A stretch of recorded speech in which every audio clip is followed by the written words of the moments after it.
Hello, world. World. How you doing, Chloe? Oh, I'm great. I got a nice little setup here. Got a nice little setuve. Awesome. Awesome. We're used to Trample the Patriarchy Unicorn. Nice. Yep. Nice. I've got a dog. Mm-hmm. And Excellent. I've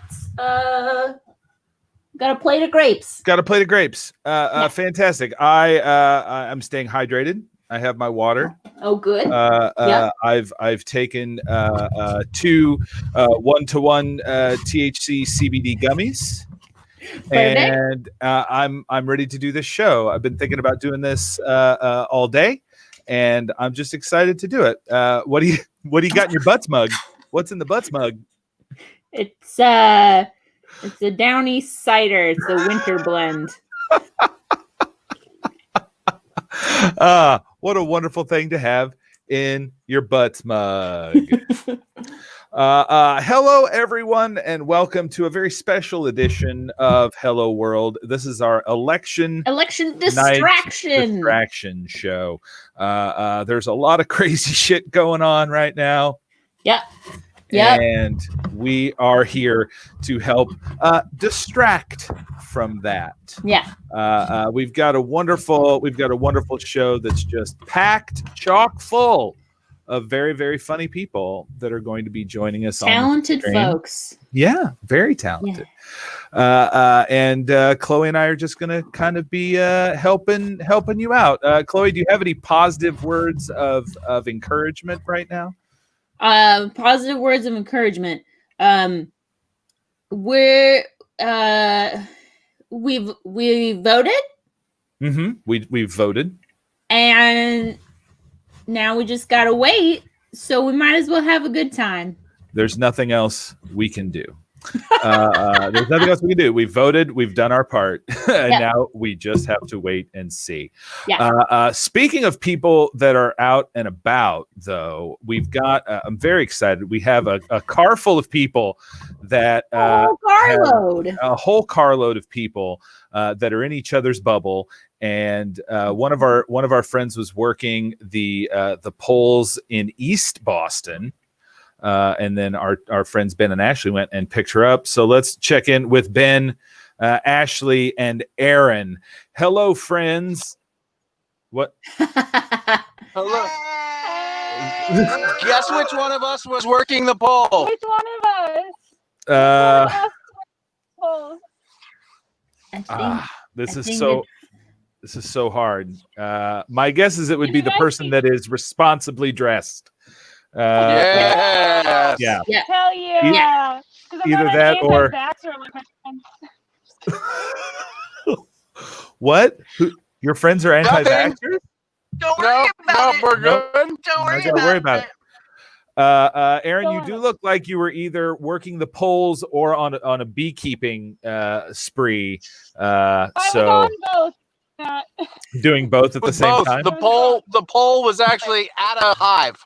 Make out with her just as a distraction technique. Do I'm not gonna make out with Erin through her thing. That's not the best place to put your mouth, is on the shield. Isn't that the whole point of the shield?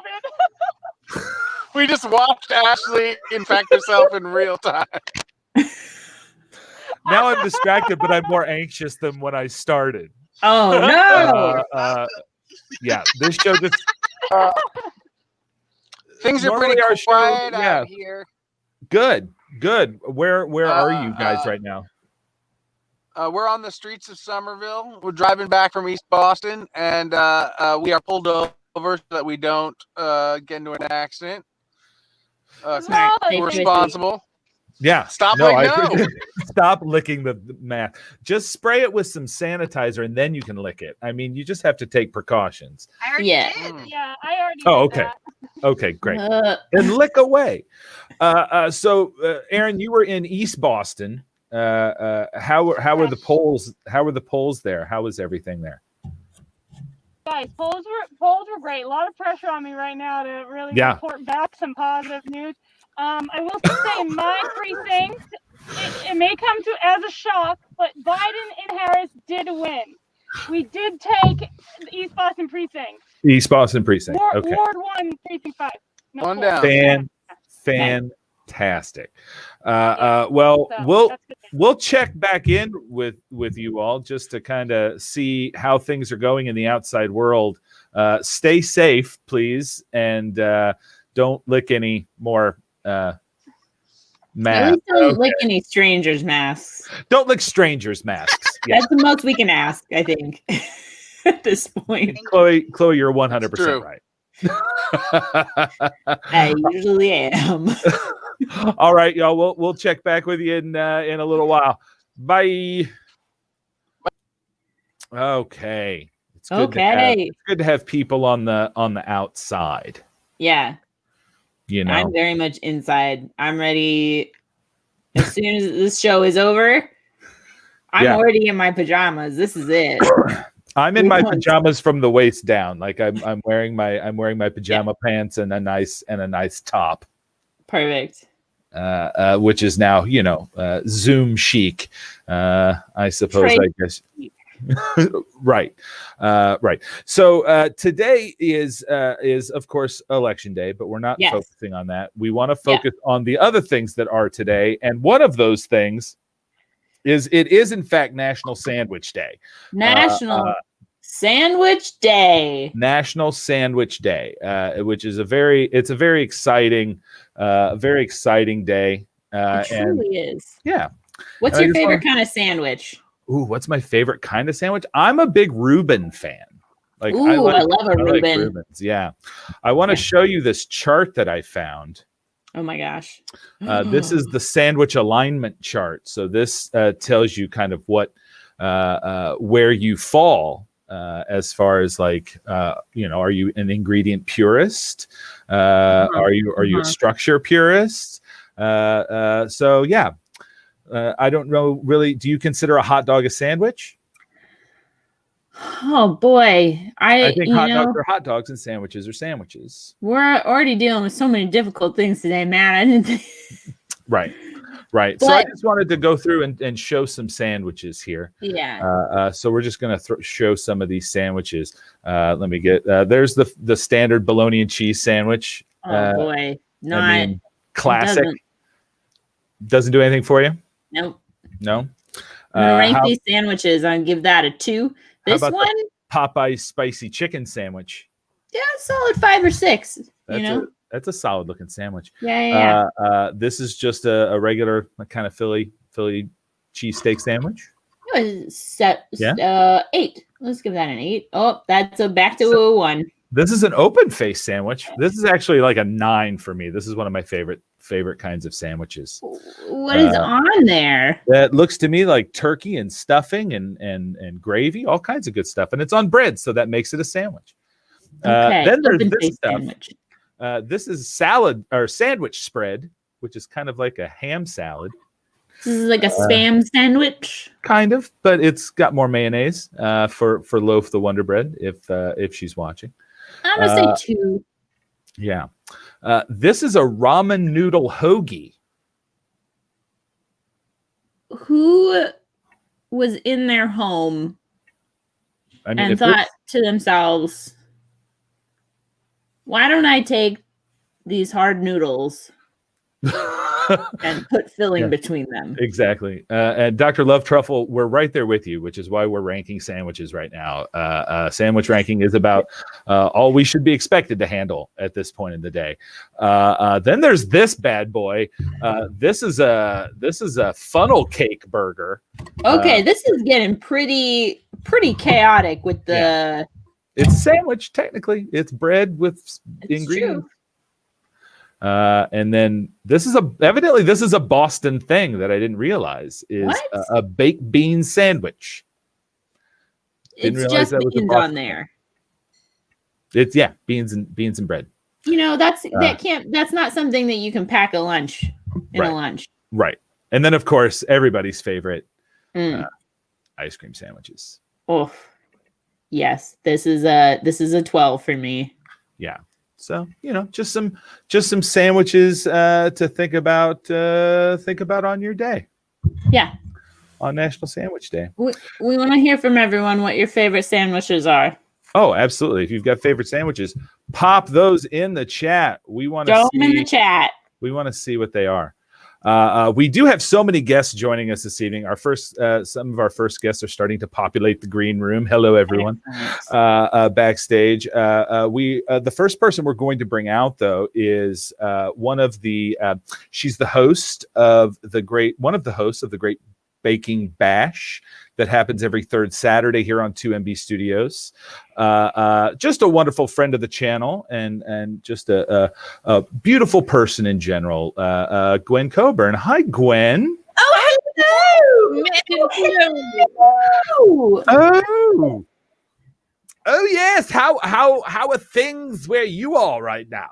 Oh, things are simply grand but I think I am missing something. Oh, Cabana Boy. Oh, you have a Cabana Boy. Oh, indeed. Oh. Straightforward. Ooh, how tropical. Oh, yes, tropical. Reminds me of suntan lotion, which, if I'm going somewhere tropical, is a necessity. You absolutely. We have that in common. Yeah. Absolutely need that. That's quite a bit of coconut there, Gwendolyn. Absolutely. Well, on a wild night like tonight, let's all go coconut. You're not wrong. Gwen, have you baked anything? Have you done any sort of stress baking while all this is going on? Oh, absolutely. I have been baking so many things. And in fact, tonight I'm taking a break from baking and I'm going to make myself some s'mores. Ooh. If you've never made a stovetop s'more, first of all, fire safety, make sure you have a fire extinguisher. But secondly, absolutely do yourself a favor. There's no need for a campfire anymore. We've moved past it. Modern technology exists. Yeah, We're living in the future. we are living in the future. Now, Matt and Chloe, tonight I was thinking of a different kind of recipe, and I was wondering if our friends in the chat might help me with it. Oh, my computer's already tipsy. Well, I got my goodness. then. Oh, good. I'm sure we're our going chat to need lots would of be help in the would be happy to help out with whatever you need. I Gwen. really did drink it that time. If you're gonna put a straw in a bottle of Malibu, you got to be ready. Oh, That's what my grandma always used to say. prepared. Now, I was thinking, Mm. what would be the recipe for a perfectly relaxing evening, which is something I very much need. So I've got a recipe here, but it's missing some things, and I thought the chat might be able to help me. I have a recipe for, it says brioche au chocolat, but to me, if you translate that from French, it just says relaxation. Trust me, je suis un peu de française. Ooh. Oh, How la continental of la. you. Yes. So what I need is half a recipe of something basic. What is a basic thing? It can be pumpkin spice. What's a basic thing that I need to add into my recipe for a great night? Wonderful. So let's go to the chat. What's something basic that Gwen can use for her relaxation recipe? So go ahead and put that in the chat. Oh, Manager's Comedy. They said that I've gone full King from Hamilton. Oh, well, that was my cousin indeed. Much less spit. Thankfully, like you're not speckling your webcam there with speckles of spit. No, unfortunately, my salivatory glands, they're a recessive gene, and my cousin got all of them. Oh, goodness.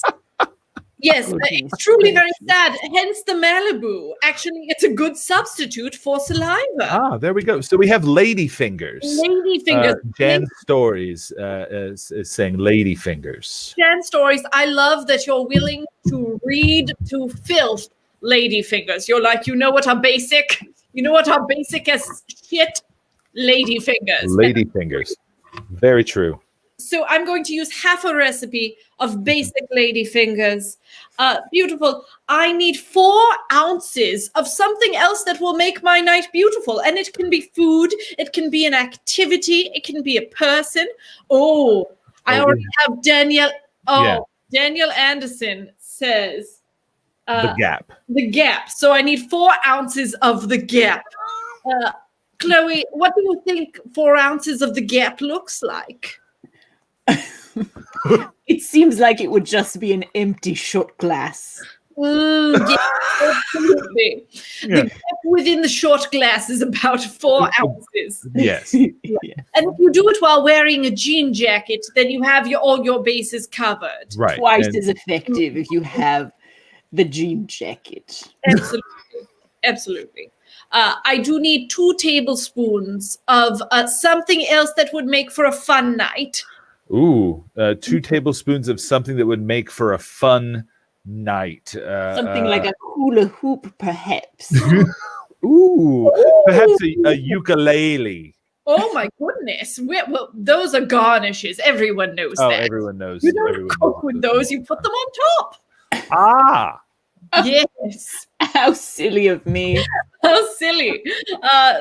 We will certainly be sprinkling a good serving of ukuleles and hula hoops on top. I need 2 Yeah. tablespoons of one more thing. And then finally, while you're thinking, chat, we need 1 activity. So normally I would put it in the mixer, but instead of mixing it, I'm going to do another verb to it.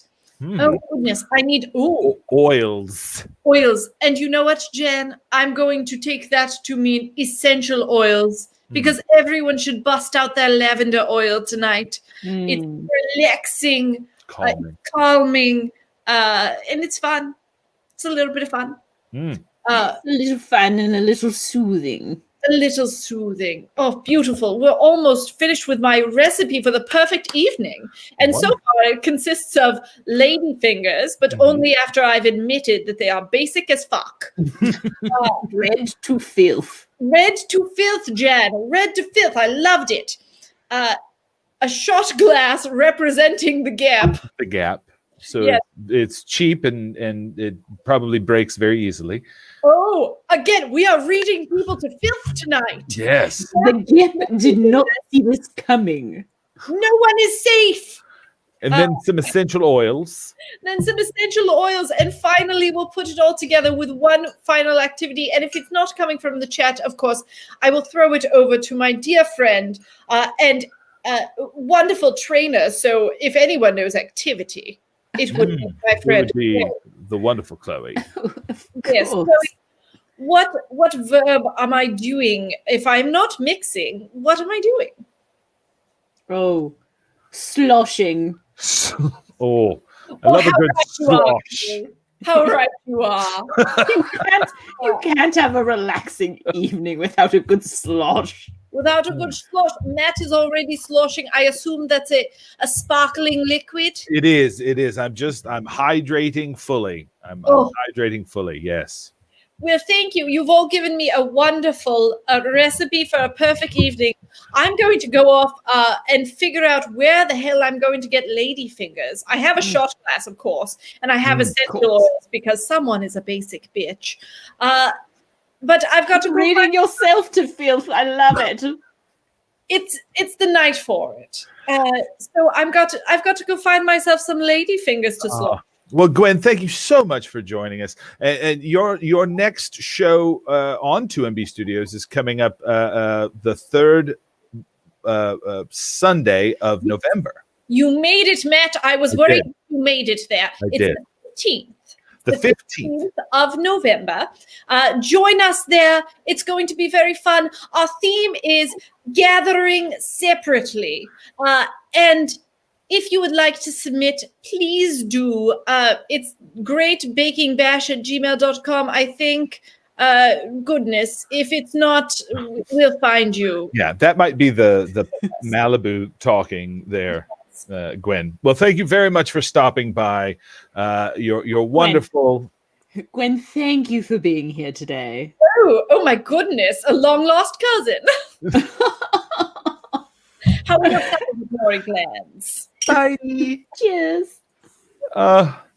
Oh, the Great Baking Bash. What a fun show that is. What a delightful show. What a delightful show.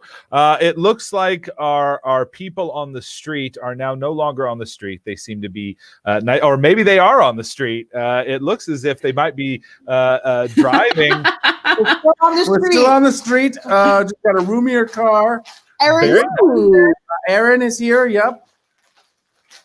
Aaron is there still. Yep. No, shaking a drink. That's Aaron behind you. Yeah. Mm. And we were trying to think about what we could do to let you know what was going on inside. Now, outside, quiet. Inside, a little noisier. Mm-hmm. People are a little anxious. There's some cocktails being made. What cocktails are you making there? We are making a cocktail called.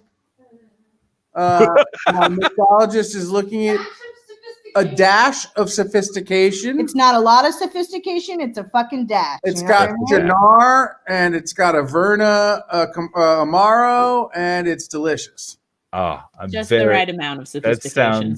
That sounds delightful. We also have a very expensive scotch we're going to try, so maybe we'll do that next time we come back. Yeah, we have a scotch tasting that's going to be ridiculous. So maybe we'll do that later. Ooh, wonderful! Oh, Incredible. I can't wait to experience that with you. Yeah, it's way too nice for us. We'll tell you that right now. I mean, that guys, I think you're selling yourselves a little Most short. things are. Most things Yeah, are. most things are. We thought we All could right. distract people. If you needed us to distract people, do you want us to play quick sex with us? Or You know what? Let's do that. Let's do. Okay. I'm gonna bring on Rachel. Yeah. And because she's really good at this game. So I'm gonna bring her on. Hi, Rachel. Matt, I have a question for you. Yeah, I have an answer for you. Are you using the revised schedule or the first schedule you sent out? Oh, you know what? I'm using the first schedule I sent out, Rachel. And you know what? Thank you for calling me on my bullshit. I appreciate you. For those of you that don't know, we put this show together very last minute, and I put a schedule together, leaving Rachel completely out of it the first time I sent it out. Which was fine. It's like it would be fine if I wasn't like a good fit, but I was already like my name was already on the poster, so I'm like, I think I should be on this. Yeah. So Rachel, we will check in with you. But first we're gonna play some Okay. sex with me. So let's get something that we can compare sex to in the chat. Anything at all. You've seen the show. We do it every other Friday here on 2MB Studios. Diamonds is the first thing I see. Diamonds. From Okay. Cozy Time Chloe. Is that you, Chloe? Are you Cozy Time Chloe? Is that a different No, Chloe? I'm not Cozy Time Chloe. I'm Trainer Chloe. All right, go ahead, Rachel. Sex with me is like diamonds. There's going to be some blood and there's going to be some conflict. Ashley, yeah, go ahead. Sex with me is like diamonds. It's rock hard, but you're still not sure why you want it. Okay, Ben. Sex with me is like diamonds, guaranteed to be mined with zero children labor. That's very important. Guaranteed, none. Guaranteed. Rachel. Sex with me is like diamonds. I'm going to eat 25 carrots during the act. Sex with me is like diamonds. You're gonna see it and you're gonna think it means marriage is in the future. It is not. It is not. It is not. Sex with me is like diamonds. There's going to be a lot of carrots involved. You and Rachel. Yeah, absolutely. All right. That's all the time for sex we have right now. I have so many more jokes. I know, Rachel. And I promise you, now that I'm looking at the revised schedule, we will get you back on the show. So just hang tight. And we'll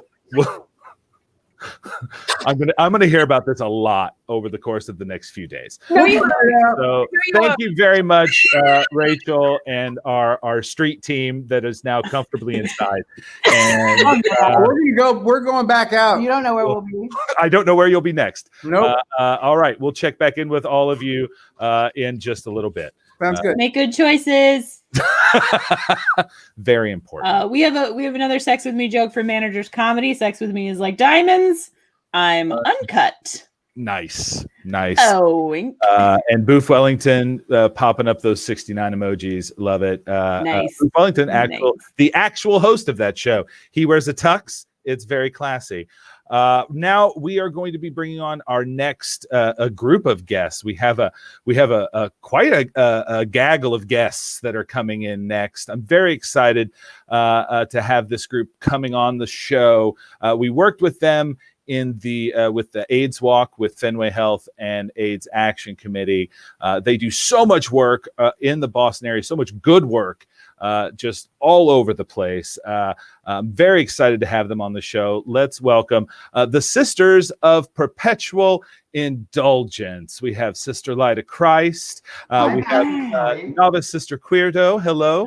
Guard Isaiah Prayer. Hello. Hello. We have Sister Rosetta Stone. Hello. And who else do we have? We have Sir I'm a Miracle. Sir. Oh, sir, I'm sorry. Sister, no, it's sister. I'm sorry. I see SR. It's not spelled out. I'm sorry. So Matt Sure, and Chloe, sure, it's all the same, really. sex with me is like diamonds. There's gonna be Muppets, and Miss Piggy's gonna end up in jail. And a lot of pressure. And a lot of pressure. A lot of pressure. That's my favorite Muppet movie, I think, is The Great Muppet Caper. I think is my all-time favorite Muppet movie. So good. So sisters, how are you? Oh, go ahead. Sex with me is like diamonds. Ooh. They're awfully expensive and you can't afford it. Let me just check my balance. Submit your financial statements. It's triplicate. I'm sure. So, sisters, how have you been keeping sane this evening? How have you been? Have you been spreading the good word this evening? You're presuming sanity. Yes, I am presuming. As sane as we can be, right?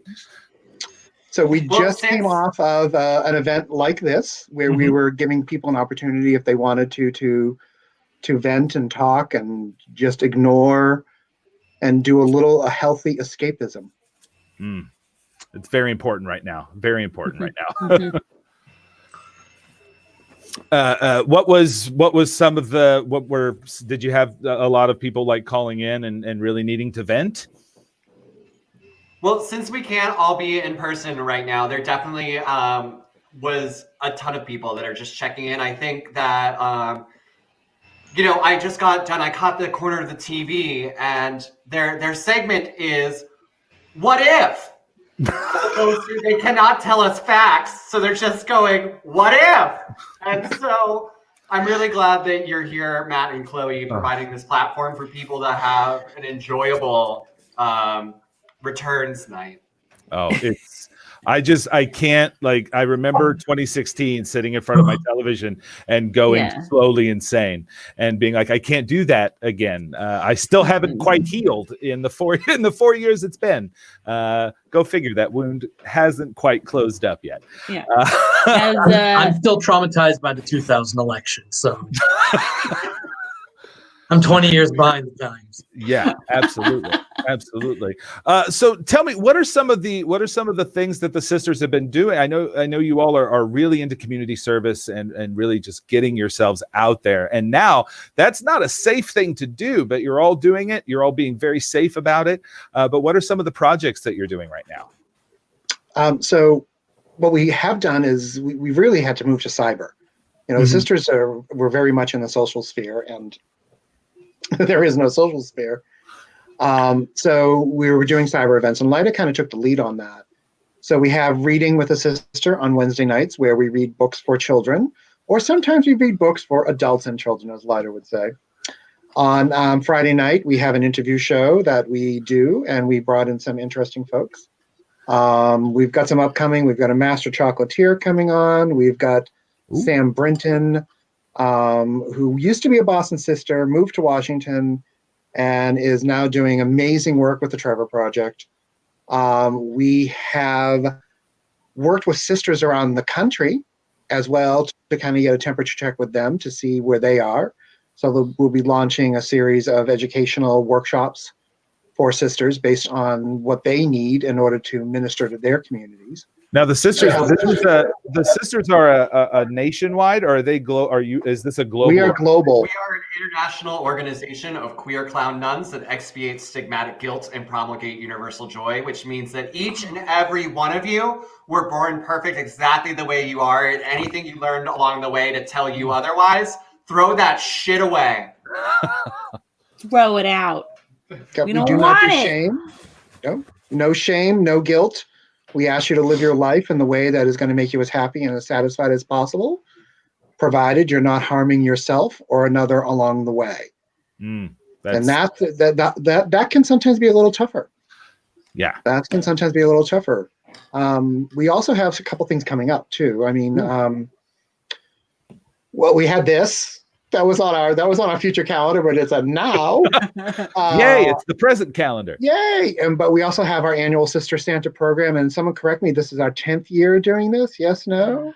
That's our 10th year. Our decade year of doing this. We organize gifts and gift wrapping for children who have been pulled into the foster system, especially at this time of year, because there aren't a lot of resources for kids who have been pulled at around October 31st. We're probably going to be getting our lists from the different social working agencies really soon.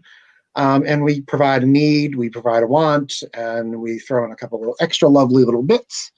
And we've been just having a wonderful time raising holiday joy for the people who help us and providing something that affirms and brings joy to these children who, let's be candid, not a lot of joy in their lives right now.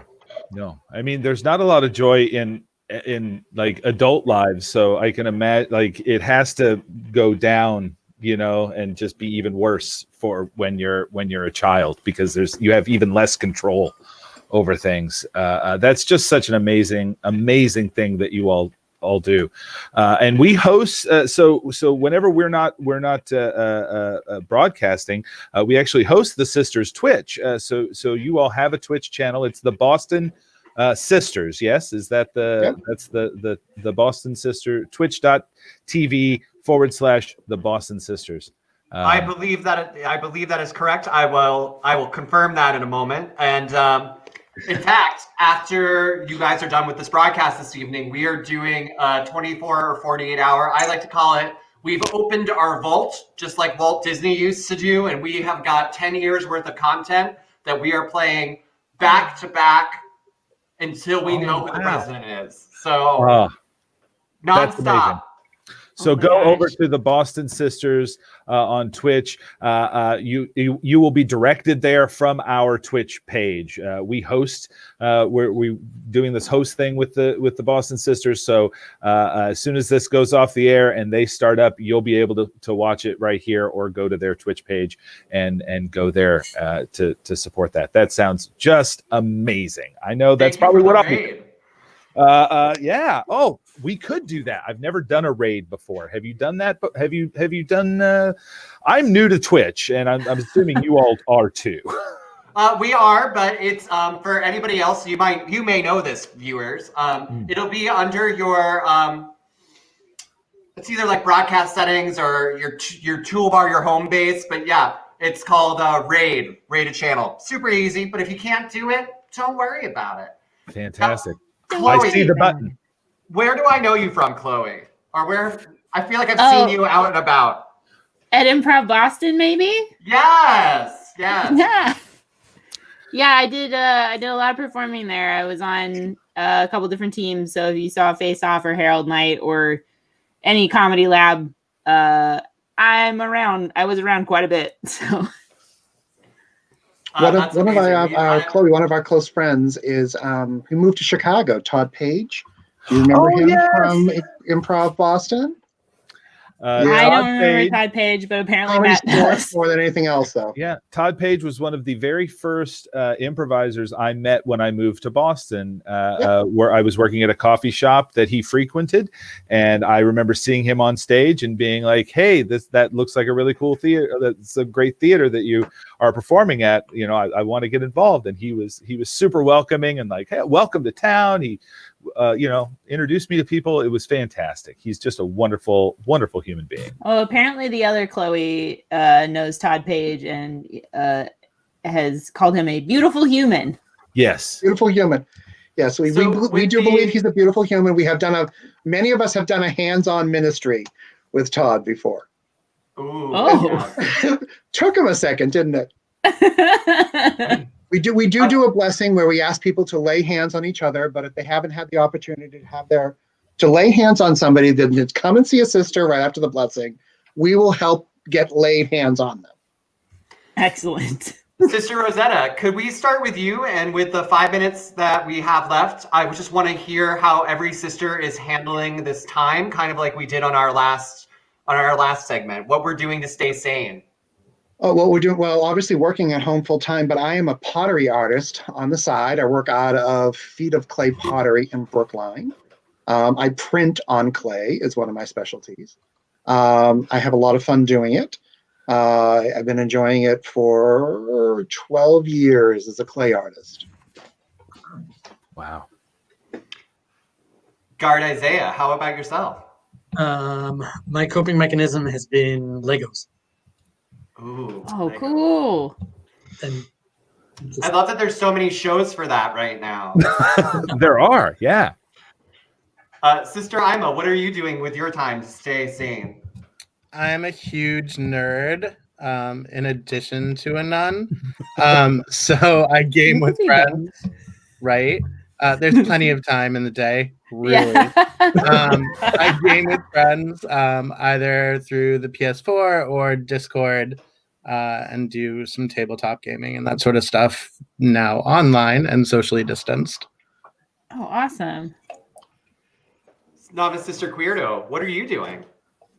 I have been doing a lot of watching TV, watching movies, a lot more than usual. Just, indulging in frivolous entertainment, stuff that makes me laugh, that, keeps my mind off things. Yeah. And for myself, I have a weekly telehealth with my therapist. And I think what's really important for everybody to remember during this time is to be gentle with yourself. We're all in a collective trauma experience. We're all experiencing this moment together. And we can no longer hold ourselves to the expectations that we held ourselves to before March 13th. We're not going to be those people right now. So there are some days that are going to be high. There's some days that are going to be low. And your main objective is to wake up every morning and to get to that next day, get to the next day, and just be kind to yourselves and to others and come to every interaction as honestly as you can, right? Like if you're coming in like a nut bag, be like, I'm a little off today. I'm sorry. Yep. That's amazing. Yeah. It's so important to be honest and to share your state of mind and also to have a therapist. You mean the internet isn't a good therapist? Yeah. Well, I think they offer that now. You can sign up for these like on the phone therapy sessions. Like, yeah, you can even text with a therapist. Yeah, I think there's one that's called Better Health or something like that. I think they're around. Yeah. Fantastic. Well, sisters, thank you all so much for joining us and popping on and saying hello to everyone. I can't wait to basically, I'll probably stay up and watch your channel for a little bit after this is done as I kind of wind down and get ready for when sleep comes. You sleep? Occasionally, yeah. So thank you all so much. Yeah. Have a wonderful evening. Yes, thank of you, course. Matt. Visit us at thebostonsisters.org. We love you. Good night. Thank you. Bye. Fantastic. Well, Mike isn't here, so I'm teching and running and hosting the show. Mike's going to be on later. He's good. We've got a little special appearance from our wonderful tech Mike Carr. Oh, thank goodness. Yeah, but before that, I'm looking at the new schedule for this. Looking at the new for schedule. show. Looking at version 2, and it's showing that Rachel's next. So I We got want to a make sure Twitter check-in. we got a Twitter check-in Hi. with Rachel Jane Andelman, host of The Joy Joy of Posting. I thought we would do it together. Oh, and we did. We did. Wait, let's try this again. 1, 2, 3. The joy of posting. Cool. Guys, thank you for having me on the show. It's delightful to be here. And I know that I was brought on the show to bring you little clips and bits from Twitter that aren't about the thing we're all not talking about tonight. And in my case, when I want content of particular kind, I like to make it myself. So I created some specialty content just for the purposes of this show. I hope you guys enjoy it. Matt, can you bring up the link that I gave you? So can we blow this up a little bit so people can see?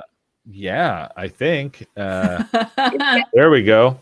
Here we go. So one thing I think is really funny is, I don't know if you're all familiar with the actress Rachel Brosnahan. She is the star of The Marvelous Miss Maisel. And one thing that I have noticed about her is that she doesn't really have any one signature look. A lot of actresses and musicians will have sort of one look that they wear a lot, and you become, your brain sort of associates that look with that person. And she does not. She will, her hair goes any kind of way, and she'll wear any kind of clothes, which is fun. However, what happens is that she just ends up looking like every single other actress. It's like every actress. If you name an actress, there's a picture where Rachel Brosnahan looks just like her. So I created a thread of the actresses that I think Rachel Brosnahan looks like. So here on the screen right here, you see Rachel Brosnahan's on the left, and on the right is Jenna Malone from the Hunger Games series. And so forth. So they look pretty alike in that photo, in those photos, wouldn't you say? They do. Oh, yes. Yeah. Now let's keep scrolling. Okay, let's keep scrolling We're here. scrolling. Cool. So here is Jenna, Rachel Brosnahan's on the left, and Jennifer Connelly from Labyrinth is on the right. Now, would you say that they two look kind of alike? Yeah. It's striking. This is so strange. And it's the hits keep rolling, folks. Let's keep on rolling. So here we have Rachel Brosnahan's on the left, Sarah Paulson's on the right. It really shows you the difference that a haircut makes, guys. A little bleach and cut, and she looks just like the star of the new show on Netflix. Cool. Let's keep. I'm also seeing from this picture a little Evan Rachel. Was it Evan Rachel Wood? Yeah. Evan Rachel Wood. She looks a little bit like Evan Rachel Wood in every photo. Yeah. All right. Moving through here. Oh my gosh, you're kidding me. This one you've blurred a little bit, so you've got the blurry look, but yes, I do have the blur, but again, it's all about styling. Rachel Brosnahan on the left, Chloe Moretz on the right. Let's keep going. Blonde hair. Oh, now she's wearing a headband. I wonder what that makes her look like. And the answer is, of course, Bryce Dallas Howard from the Spider-Man movies. Look at that. Just throw on some white dye and a headband, and you look just like another actress that we all know and love. And if we keep rolling further, there she looks like Jennifer. Oh my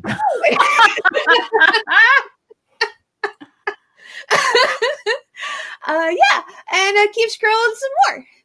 There she looks like Catherine O'Hara. Yeah. If we keep scrolling some more, there she looks like Andy McDowell from 4 Weddings and a Funeral. specifically from Specifically from that. And there you have her next to Alexis Bledel. And that's as far as I got so far, but I think that's a pretty good indicator of her chameleon-like abilities and the difference hair and makeup make. Oh, my absolutely. gosh. Thank you so much, Rachel. That's I commend you on your work, and I hope to see that thread become so much longer as you continue to find doppelgangers. The more photos I look at, the more possibilities lie before me. So if you see someone that you think might be a good doppelganger for Rachel, tweet out at her at Raj Andelman. Yes, I would love to see. I would love to see this get built even further out. Even further out. We'll see. Yeah. We'll see how it goes. Okay, thanks, Rachel. We'll be checking back in with you shortly. So yeah, we'll see you soon. Fantastic. Okay, coming up next, we're just going to keep the hits rolling. Keep 'em coming. Another amazing friend of the show, friend of the channel. He's got his own music show on Wednesdays at 4:00 here called Kenny Makes Music. Let's welcome to the show Kenny Gray. What would you do if I sang you a song? Hey, how's it going, guys? You know, Oh man, I did. Kenny, how are you holding up tonight, man? Oh, I'm doing great. Yeah. You doing good, buddy? He's in his Oh, he's yeah. in his music cave. Yeah. I am doing well. I plan to take a bath and listen to a bunch of podcasts. I think that's the goal. Nice. You know? Nice. No, but Yeah, I am legitimately doing well. I'm sorry that we're interrupting your bath time. It's okay. I'm furious. I normally I don't know who let this scheduling mishap happen. He's usually in his bath I'm by now. furious. Yeah. Yeah. Yeah, Tyler that's Kenny's next album. That. What were you going to say, Chloe? I'm sorry. What? You got any bubble bath? You got some Epsom salts? What's your deal? What are you working with? No, I don't. I've still yet to figure out the appropriate amount of bubbles to put into a bubble bath. I feel like it's always a disaster. You get too many? So I keep it raw, just hot water. That's just sort of my deal. You don't love a raw bath. Yeah. Yeah. Although I did Google how you can like turn your tub into a bath how you can turn your tub into a bathtub. No, into a jacuzzi, and they sell these like mats. They're like $100 that essentially are air. There's an air compressor that you leave outside the tub, and you plug it in, and it just shoots air into your tub. It seems like you could die from it, but I'll let you know. Yeah, It doesn't seem ideal. Let us know how that works out, Kenny. So Kenny, you've got your guitar there. It would be a pity not to use it. That's a beautiful guitar. You've been doing such an amazing, like, your show has just become an instant like favorite of mine to sit and Thanks, just man. kind of have on while I'm doing other things, and just like listening to this song be built. And it's just a really cool process to listen to. You've got what, 3 songs now? Yeah, three songs. I would do it now, but it does take a little bit of time. That's why I brought my guitar to sing songs about things that I'll make up songs. Just prove that I don't need any of this stuff behind me. That's the real point of this. Fantastic. Well, I'm going to turn it over to you, and you can do your thing. Hey chat, what up, chat? Let's get up in the chat. If you're in the chat, let's get chatting. What's a song? What's something you like to hear a song about that's not the 2020 presidential election or anything to do with that? Anything but something as far away from that. Knitting. All right. These are going to be. I'm just going to. These songs are just going to be happen out of brute force.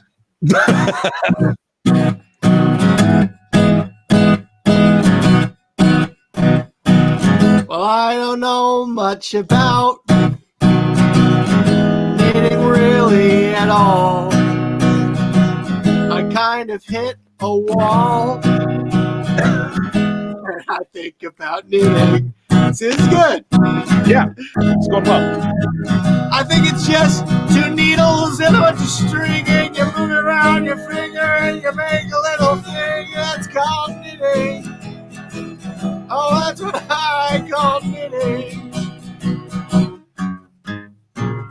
Now knitting's a word. If you change the first letter, you get another word.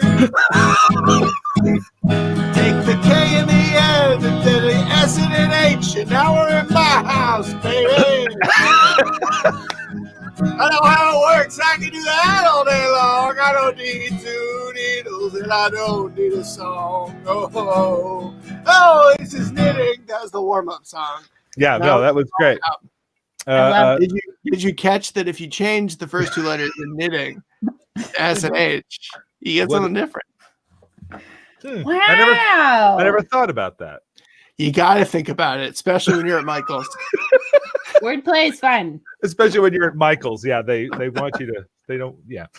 So your next one is we're gonna go a little far away from knitting here and go with paleontology. Paleontology. Yes.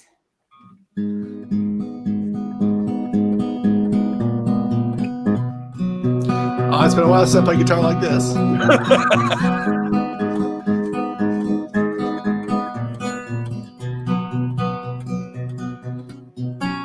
I've been looking for your bones. I've been looking, your crazy dirty bones.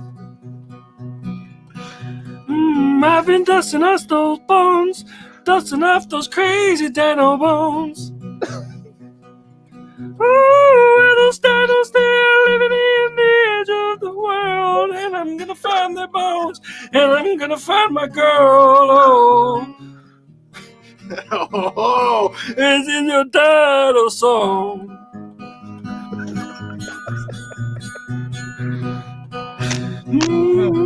I've been dusting off those bones, living in an RV in the desert.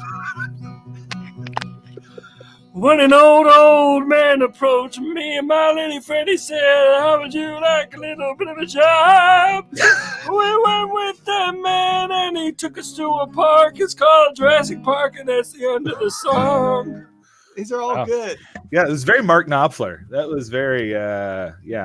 That was I got some Bon Iver vibes. It was Get it? Bon Iver. Loving it. Wow. Is this what you came for? This is That's what I I mean, came for. honestly, this is just going to be the rest of the show. I'm going to tell everybody else to go home. This is going to be Kenny for the no. If you're seeing what he's doing in 2 minutes, imagine what he can do with a whole 2 hours. Whole 2 hours. Yeah. All right, let's do one more, Kenny. Let's. You know what? Everybody wants to think about it. Let's talk about pie. Okay. Let's talk about pie. No, I don't like that. Nah.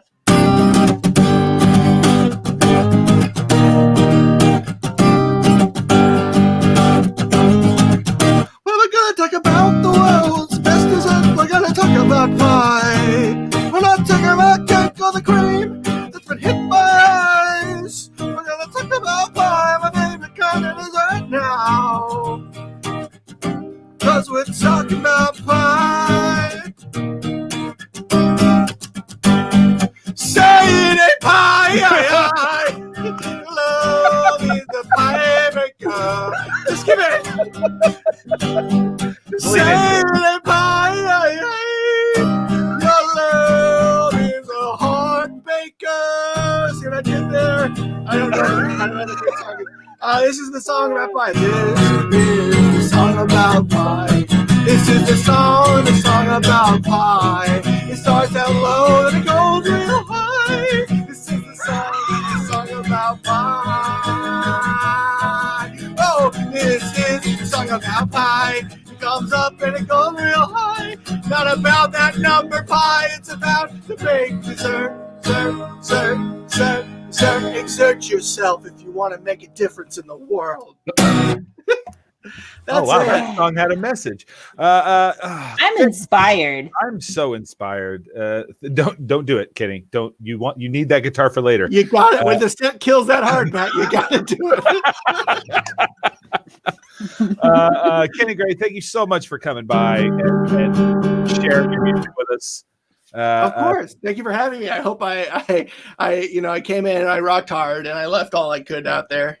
And you did. And now it's time for a raw bath. Raw. I'm gonna keep that bath raw. It's going to be me and a bunch of rolling papers. Yeah, Does that track for anyone? All right. All right, Kenny. We'll see you tomorrow at 4:00. Sounds good. All right. See you, Kenny. Bye-bye. Bye. All right. Now that we've had our music, it's time for story time. Oh boy! And when you think of the world's great storytellers, there are names like Mark Twain, Dr. Seuss, Ira Glass. These are all amazing. What about some women? Let's add some women into this. Laura Ingalls Wilder.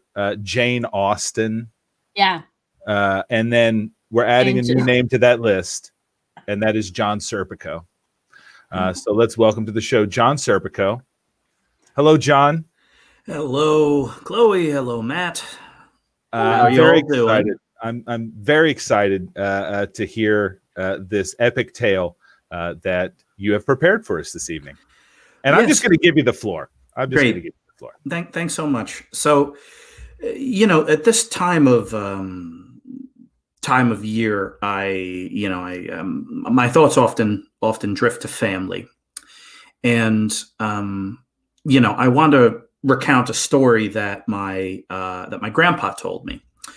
So my grandpa, after getting home from the war, decided to head out west. He was an East Coast guy, and he decided to head out west to not necessarily make his fortune, but just to really dramatically change the scenery, see more of this country that he was fighting for.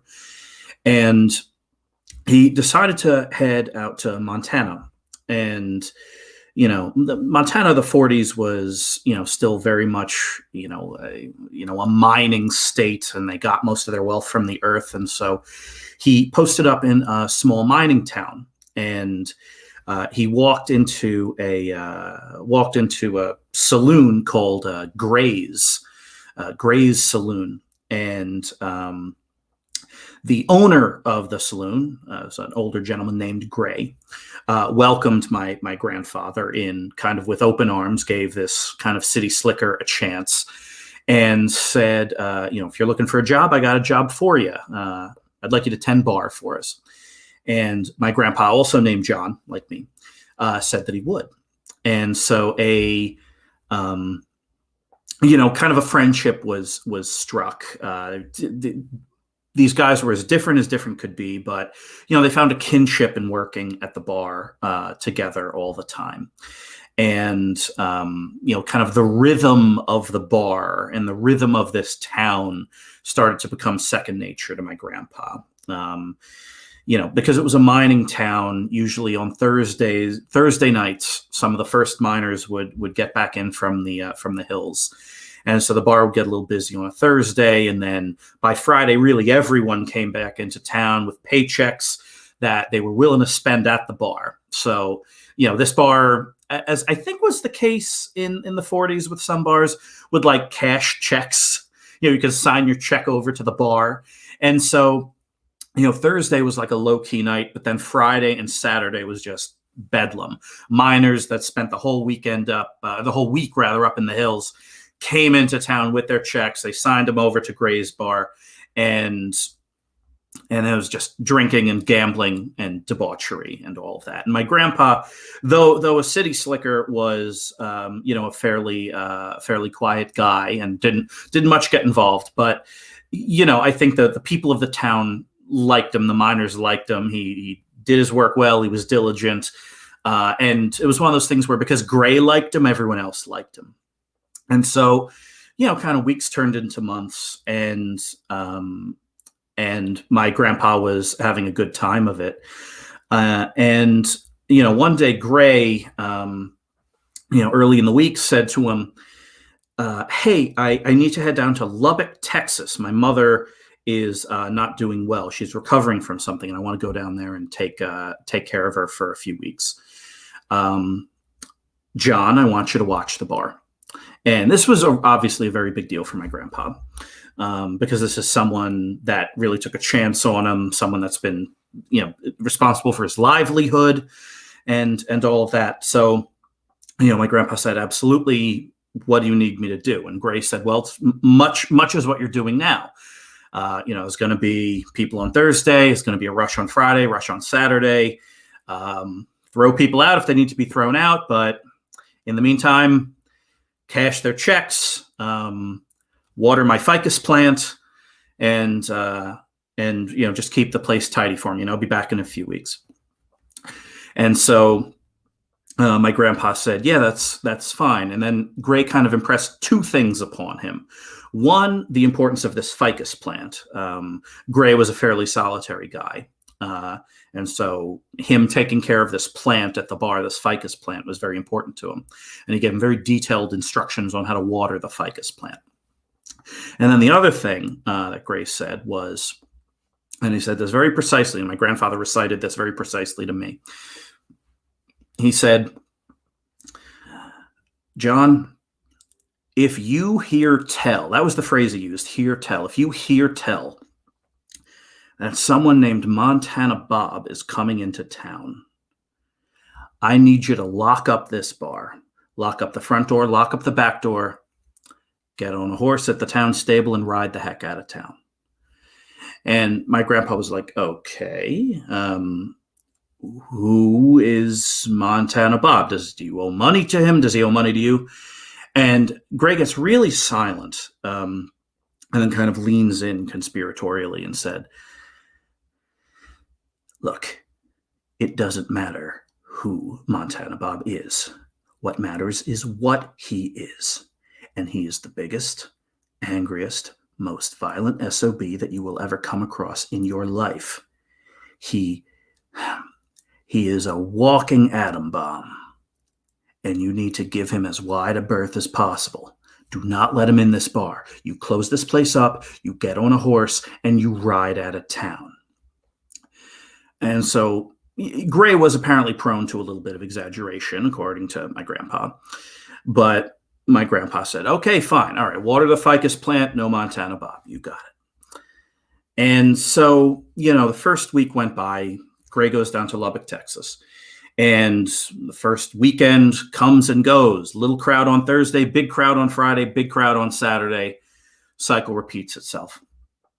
But then the next week, Thursday's a very light crowd. And so he said, I don't know, maybe there's work in the mines that's going on longer than usual. They'll all be in on Friday. Friday comes along, the place is almost empty. And the few people that are there are not really talking much. They're not gambling much. My grandpa cashes their checks, but they more or less just take the money. They don't even buy drinks with it or anything. And then Saturday is stone cold empty, with the exception of one guy named Bill. And, my grandpa, kind of serves him a drink, serves him a hot meal, and said, Bill, where the hell is everybody? And Bill looks at my grandpa and with kind of coal dust streaked through like the wrinkles of his face says, they got out of town. We've heard tell that Montana Bob's in the area.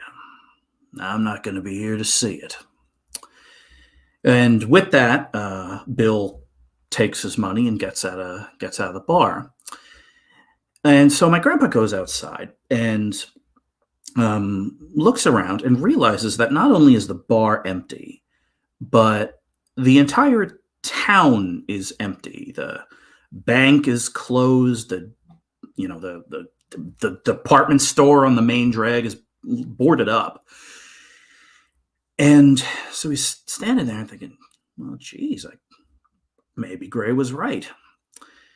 And at around that moment, my grandpa kind of felt something in the ground, like a rumble, like a low rumble. So he gets down to a knee and he sees the dust of the street kind of dancing.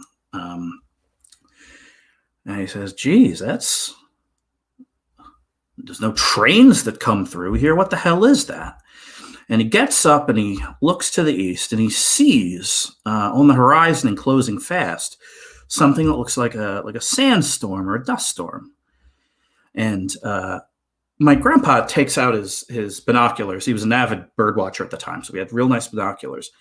And he looks and he sees, rolling in like summer thunder is this sandstorm, blowing east to west towards the middle of town.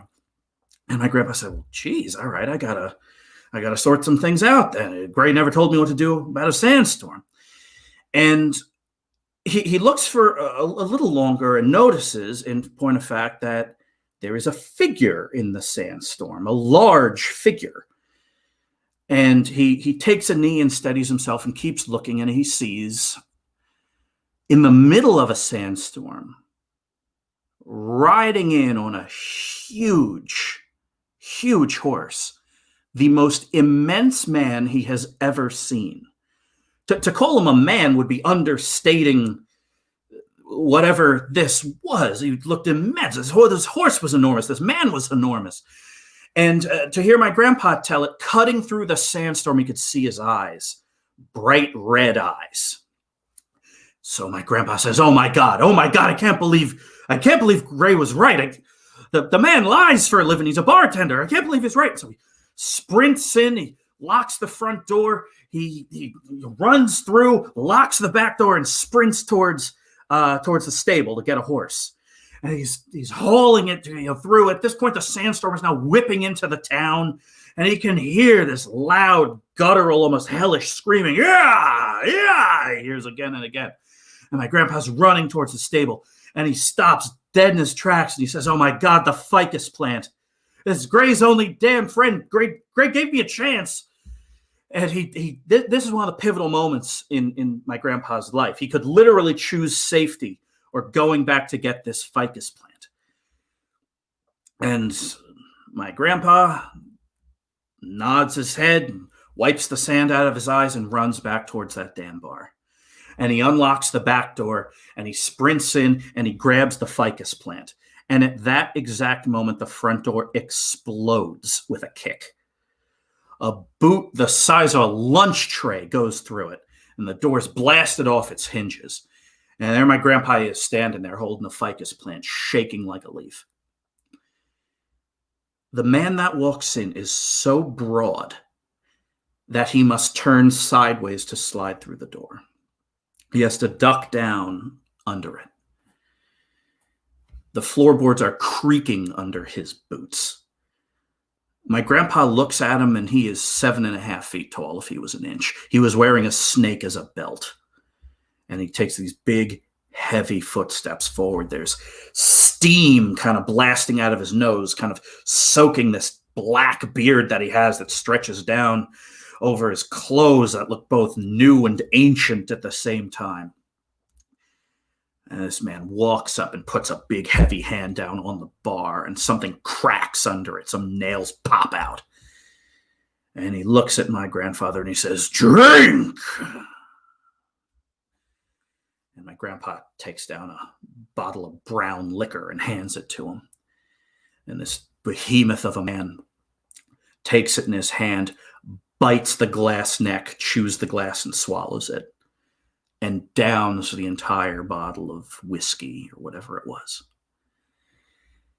And then he stares at my grandpa, a long, pregnant pause, his hands gripping the bar so much that he pulls the facade off and clatters to the ground like wooden nickels tumbling over each other. And he says again, drink! And my grandpa looks for more booze, but a lot of it had fallen over. This sandstorm that rolled into town knocked all the bottles off the shelf, but he goes under the bar and he finds this dusty bottle of rot gut, and he hands it to him. And this titan takes it, bites the neck off, and chews the glass again, and drinks down the whole bottle, and throws the bottle out the door. My grandpa doesn't hear it land. And my grandpa looks at this monster, and he's shaking, and he's still holding the ficus plant. And he says, will there be anything else? Will there be anything else? And this man narrows his red eyes and looks at him and says, no, I best be going. Montana Bob's coming. And there it is. That's my Thank you, John, for How that what? epic tale. What? Mm-hmm. And with that, sir, I bid you a good night. Good night. Montana Bob. Unbelievable. That A factual story. Actually, this show is about being distracted, and we were distracted. We were distracted. I made a martini. You made a whole martini during that story. Yeah. Okay. We have I just found out we have an amazing special guest, but before we do that, I want to check in with the street team. They're very safe inside, and they probably have a little bit of a reaction to the story that we just heard. All right. So let's hi, y'all. Wow, how do we follow that? Oh. That's up to you guys. Well, this is how. So, a friend of ours who is moving, they're a very a classy friend, and they called us and said, I've got a little bit of this whiskey left. Would you like it? It's a very expensive bottle of whiskey. And we thought, okay, sure. So we went and got what was left in this bottle. And this is the stuff. It's 20-year-old Japanese malt liquor. What's this 20-year-old malt liquor? Malt scotch. And we went online, and it actually retails for about $3,000 a bottle. What? No joke. No joke. And so we're going to try it right now. We are not in any way deserving of this. And we don't even like scotch, really. Ashley likes it. So then we'll tell you our tasting notes one by one. Yeah. Okay.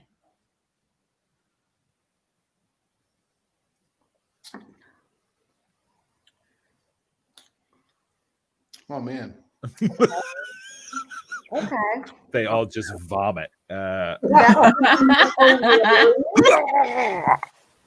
it's really cool because, there's definitely, still tasting it. Mm-hmm. A lot of vanilla on the back. It's almost like rum. It is rum-like. Yeah. I feel like there's a burn, but then you know how like cheap whiskey, you feel a burn up top and then you feel it all the way down into your esophagus and then you wake up at 3 a.m. upset? It's like that, but the burn goes away as soon as it clears your throat. The burn, if anything, stays up here. Yeah. Is it better than malt liquor? Yes. Okay. Yes. Who can say? Who can say? Anyone, I would say. It's very good. And so we're going to be enjoying the rest of this. We've got, I don't know if you can see him here. Chance. A dog. Yeah, I was going to say there's a dog. This is Chance. So in between the scotch and the dog, we're doing okay. We're doing okay. I basically own a boat at this point. Bottle of scotch comes with a boat. And Smells of rich mahogany and boats are very important right now. You might need to get into international waters quickly. Matt, shut up. Yep. We're petting the dog and drinking scotch. That's awesome. Matt, please do not encourage them to get on a boat right now. No. I just want them to get a boat so I can go on the boat. Thank you so much, Street Team. You're doing amazing work. Somebody needs to do it. Appreciate you.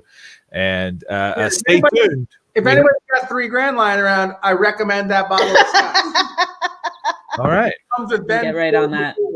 Yeah, absolutely. Well, thank you. We'll check back in with you. I think. Well, yeah, we might check back with you Maybe, one more I don't time. know. We'll go anywhere. In We'll here. go anywhere. We're street teaming. Yeah, you're doing the best. Thank you so Thank much. you.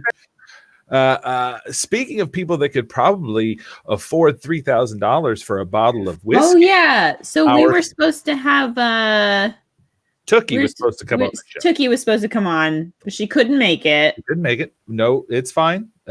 She was dealing with this night in her own way. Yeah, that's so fair. she couldn't- Heartbroken she couldn't make it, but we did manage to snag a pretty cool guest to Oh. take her place. Really, the only guest that could take her place. the only one. The only one. Everyone, welcome to the Hello World virtual studio, Beyonce. Oh my! I am blown away right now. I'm so honored to be in your presence. Hello, world. I'm Beyonce. And just like you, Peasants, I like to be distracted too. So Beyonce goes to Target. We're just gonna let Beyonce- Beyonce have the stage. Beyonce, you do your thing, and we will just watch you in awe. Oh no, we can chat. I'm here. Blue Ivy couldn't make it, so I'm here with my houseplant, Green Ivy. Yeah, that makes sense. It does. So, Beyonce, what are some of the things that you like to get at Target when you go? I don't always cook my own meals, but when I do, I use a whisk.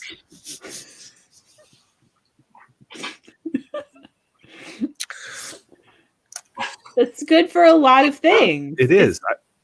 I used one to make dinner tonight. It was amazing. I also picked up some cocoa butter because Beyonce is never an ashy bitch. No, you don't want to be. Never.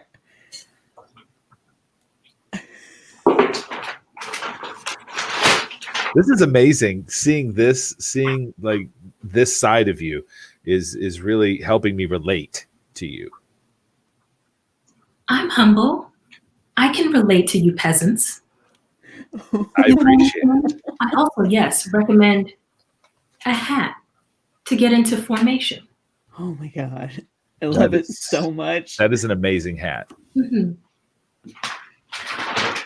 Oh, and because I keep a clean house, sanitary wipes.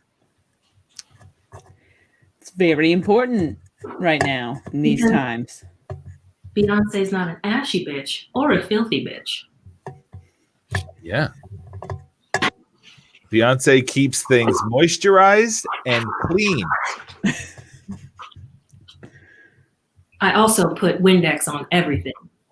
Have you seen my big fat Greek wedding? I have. I was just going to say, like yeah. my dad from my big fat Greek wedding. Sound advice. Are you Greek? No, but I have a villa there.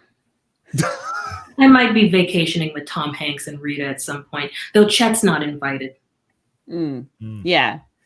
You've picked up some of the Greek wisdom while you were vacationing. Yes. I don't know if they. I don't know if they ever told you, but Athena was modeled after me. Oh, that makes 100% sense. Yeah, absolutely. I'm also very much into home decor.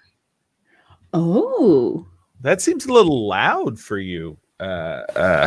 You tend to, stick to single colors and things like that when you're in your music videos. That's a little loud, maybe? Oh no, this new era, it needs me to be much bolder. If you haven't already, stream Black is King on Disney Plus. Very bold, very loud. Yes, yes. Green Ivy agrees. Oh, I was going to say who else is there, but that's right. You're talking to your plant. Yes. I also love to keep a well-scented home. Oh, what flavor is that? This is called wood. And I'm sorry, I want to just apologize to the chat real quick. Cozy Time Chloe, I would never dream of telling Beyonce what her vibe is. Beyonce's got her vibe set. Like she's, and we don't question it. Yeah, not at all. It's so much use out of that whisk. I'm a very multi-talented woman, Matt. I would never say anything but incredibly resourceful. Yes. Now, because Beyonce has the hookup at Target, this is a special kind infused with aloe. Oh. Oh my. Yes. Because every flush is royal when you're Beyonce. I believe it. Yeah, me too. Hand sanitizer as well. Very important right now. I have some of that as well. What scent you got? Peppermint. Ooh. Keep it fresh. Yes. And lastly, again, because I relate to you peasants too, some Cheetos to eat with kids. I'm a sensitive soul. Yeah. Those look like, what kind of Cheetos are those? Are those just the regular? The classic kind, because I too am a classic kind. Yeah. I like the super crunchy ones. Yes. Like the extra crunchy ones are nice. Yeah. Yeah. Wow. Beyonce, this has just been an honor. Do you have any maybe words of wisdom or things for, like, maybe a mantra for people that are maybe having a stressful evening tonight? Maybe something that you could say to them to help ease their minds? First and foremost, winter is coming. Don't be an ashy bitch. Get you some lotion. Second, stream Black is King only on Disney Plus. Third, also watch the rehash every Friday night right here on 2MB Studios. Oh, Bitch looks it. I don't know her, but I've heard it's fun. Yeah, Tookie's amazing. You really should meet her.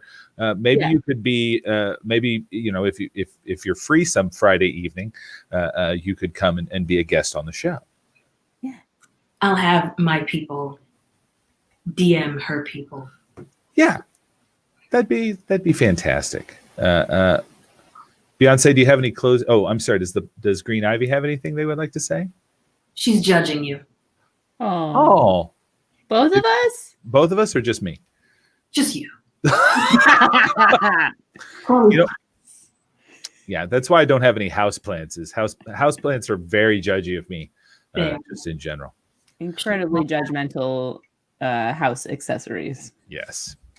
Well, thank you, Beyonce, for joining us, and please say hello to Blue Ivy for us. I will say hello to all my children. I'll say hello to Blue Ivy and Purple Rain and Red October and the rest of them. And also Jay-Z. Who? That's fair. You're all welcome. Bye, Beyonce. Bye. That's the kind of star power this show brings. Yeah. We can pull some pretty big names. Yeah. Chloe, we're doing pretty good for normally doing a morning show. And we're up super late for us. Yeah, for sure. For doing a show like this. Let's check back in with Rachel. I wonder how Rachel's doing. What's Rachel got for us? So we're going to check back in. Hi, Rachel. Hi. How are you holding up? I'm doing great. I am definitely not checking Twitter between my segments. That's not what I would. Why would I do that? Oh, that's what we wanted you to do. Oh, that's what you wanted me to do. Well, I mean, okay, so guys, when you invited me on the show, I'm like, I don't know what you want me to talk about because Twitter is going to be about the thing we're not supposed to talk about. However, if I can, I made some more content for the show. Is it on the same page? Do I just need to refresh it? Let me no, that's not how Twitter works. Let me I don't know how I just watch your show. I don't know how. Matt, have you never been on Twitter? He hasn't because he never. I tag him a lot and he never retweets anything, so I know he's never on Twitter. But if you click on the link that I just posted in the private chat, we can bring that up for some more excellent non-political content. So on Twitter, we often play a game where we post 4 types of a thing or 4 different things, and we say one has to go, where you choose which of these items or things or people have to go. So I chose these 4 cartoon bees, and if you click on each of them, you can see the bee in total. You can see their whole body. So that's a bee. Do we keep him or does he go? Keep going. There's another, he's a little bit different, got a nose, got little shoes. Is that a bee we keep or lose? I can tell you already. I'm getting rid of this guy. We have the cute little bee with like little eyelashes. Yeah, No hands, no feet, no shoes. And then we have this guy who is probably the most human-like of the bees. Now, if you go into the comments of the tweet, a lot of people have strong opinions about these bees. For example, Dr. Love Truffle, who is often watching this show, would say, why do they have thumbs? And he would get rid of the one with thumbs if more than one of them didn't have thumbs. Well, this person is really Patrick Keene has very strong opinions about these bees, and I mean the bottom right. So that's this bee. Yeah, that's the bee he doesn't like. And who knows what it is about this bee that turns him off so much? Is it that that he has blue eyes, that he looks like a narc? That was a little. He doesn't have a nose. He kind of reminds me of the guy that was in the Dell commercials for some reason. Yeah, like the stoner. Yeah. Like, dude, you're getting some Cheerios. Yeah. Well, I guess he's not the only bee that doesn't have a nose. This is the only bee that has a nose. True.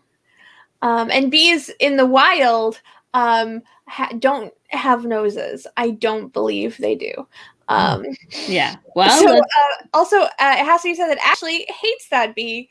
That bee is a very polarizing bee. I assume it's the one that we were just looking at. The bee with the nose, is that the one? Hold on, I'm gonna bring the street team in just so they can get their words in here. Street team, are you ready? Here we go. Hi, street team. Hey.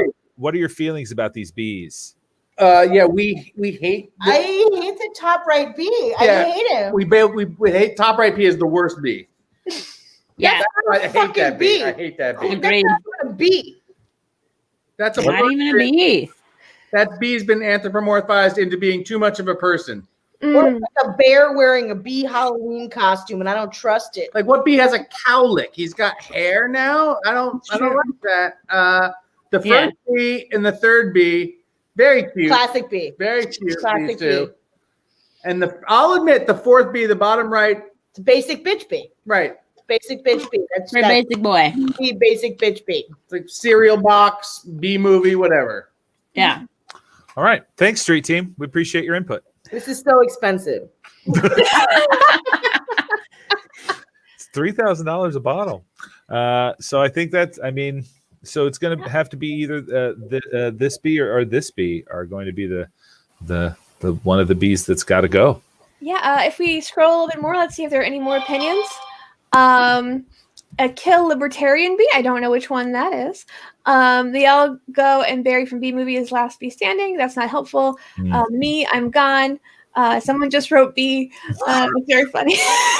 So my guess is sometimes the comments in Twitter are not that helpful. No, I mean, comments, you have to take them with a grain of salt, and then you throw the salt over your shoulder so you're not cursed by the comments you receive. Wonderful. Makes sense. Mm.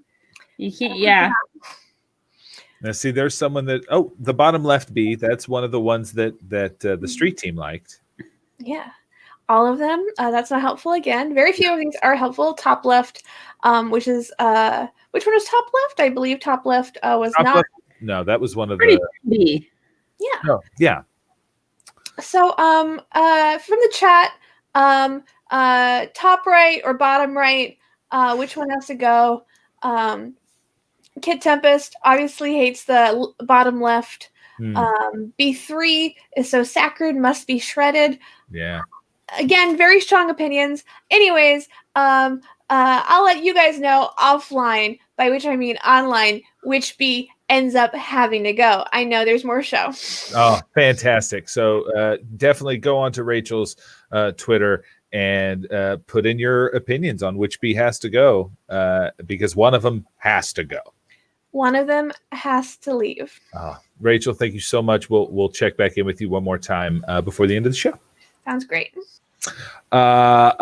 So we still have two amazing guests, but before we get to those guests, it's time for a cartoon. We're going to do a cartoon break because nothing is more distracting than cartoons. And luckily for us, we have an amazing animator, just an all-around weird guy. Robert Bacon runs, him and Nate Lopez co-host Poof, the magical game show, Monday nights here on 2MB.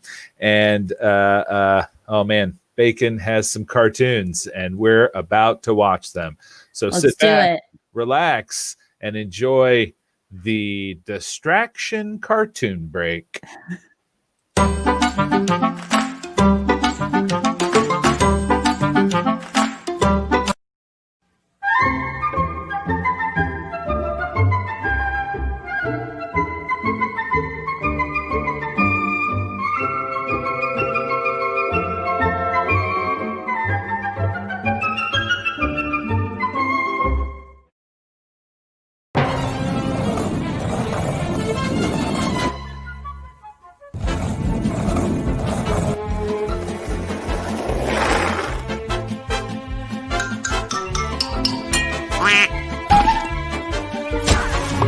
Cowabunga! You should totally come down here and hang with us, dude.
Eat pizza.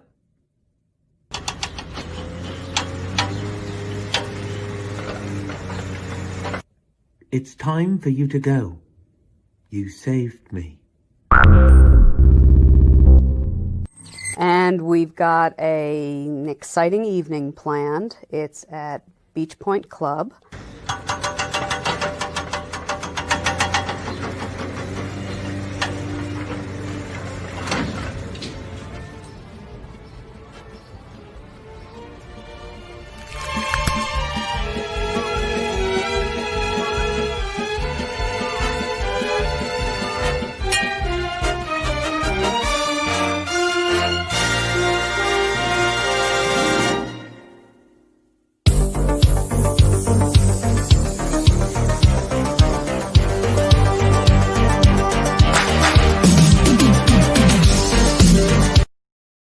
Yeah, get it. Get the mouse. Oh, almost got it. You're so close.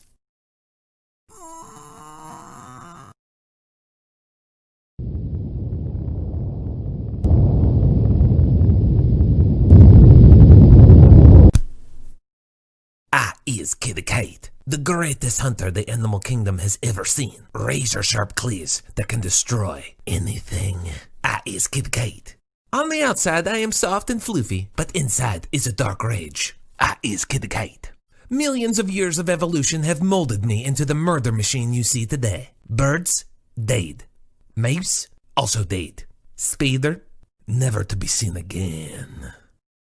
I is Kid Kate. Like my ancestors before me, I attack without warning, and sometimes I give up because I'm tired. The two most important days of your life are the day you are born and the day you find out why. Shania Twain. I is Kid Kate.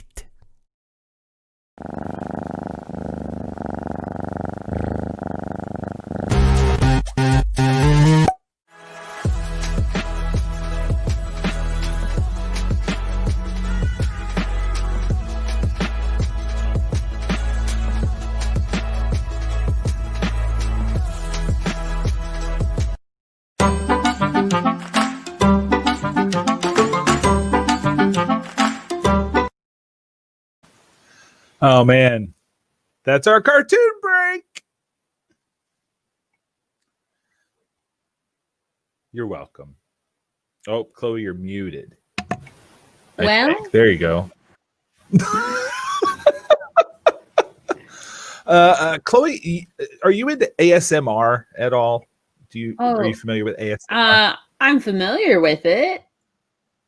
Well, it's very distracting. So it's something that we definitely wanted it to be a part of our evening. And luckily for us, we have a friend that is very, very good at ASMR, and she's working on this new kind of a career path for her.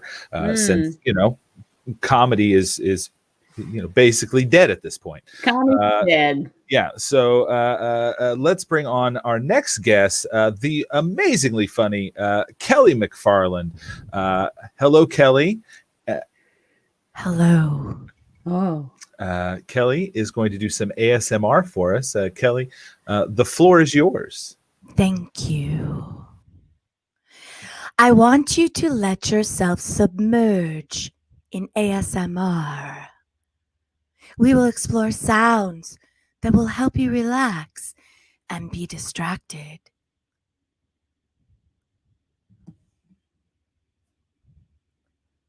Toothbrush.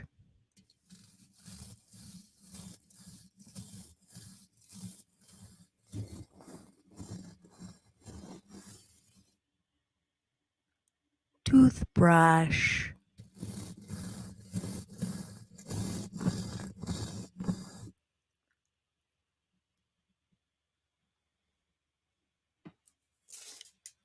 Foil.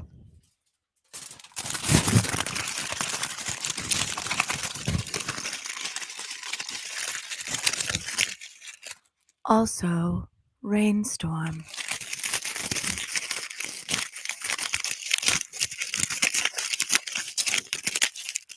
Foil on teeth.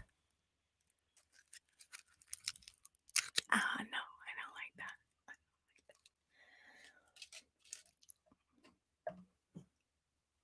that.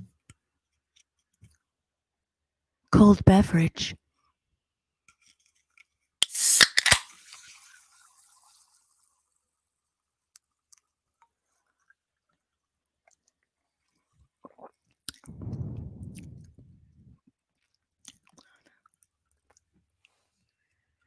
I thought I got the lemon one.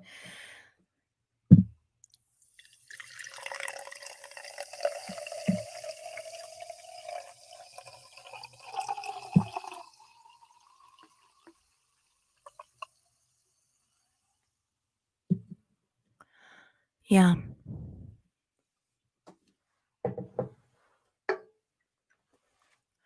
One hand massage.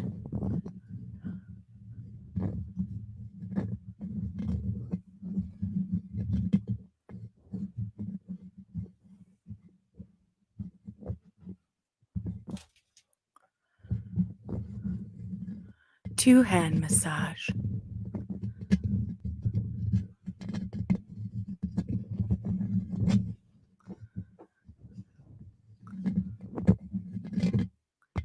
small round of applause.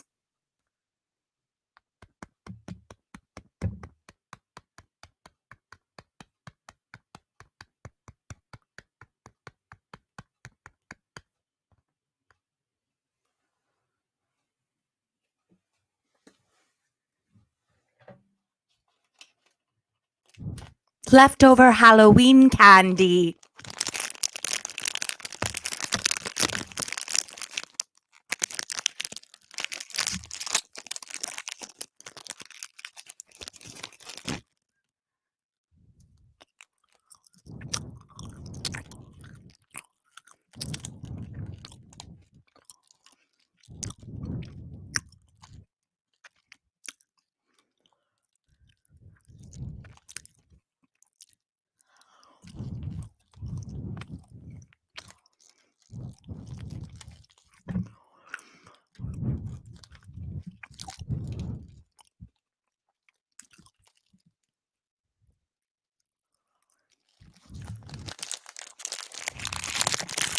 Trash.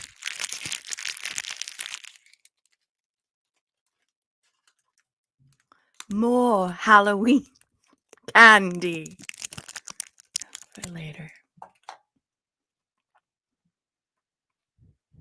Chips. Chips.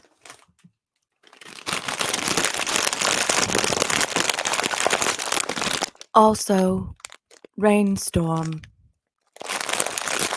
Again. If you have like a tin roof situation or a camp, a summer camp cabin,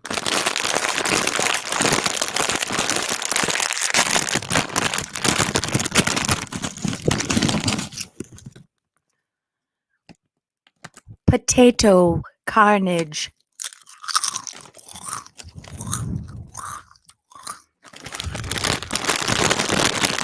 Also rainstorm with lightning.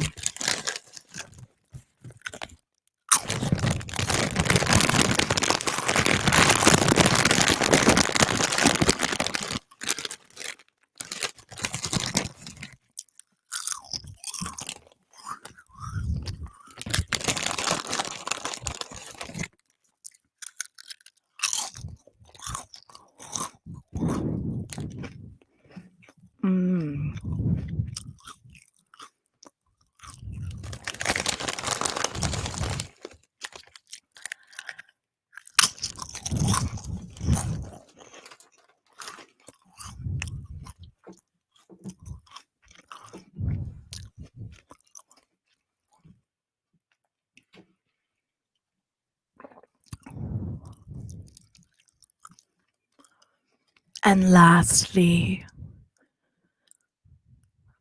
like a good night kiss for your eyes and soul, blow out candle.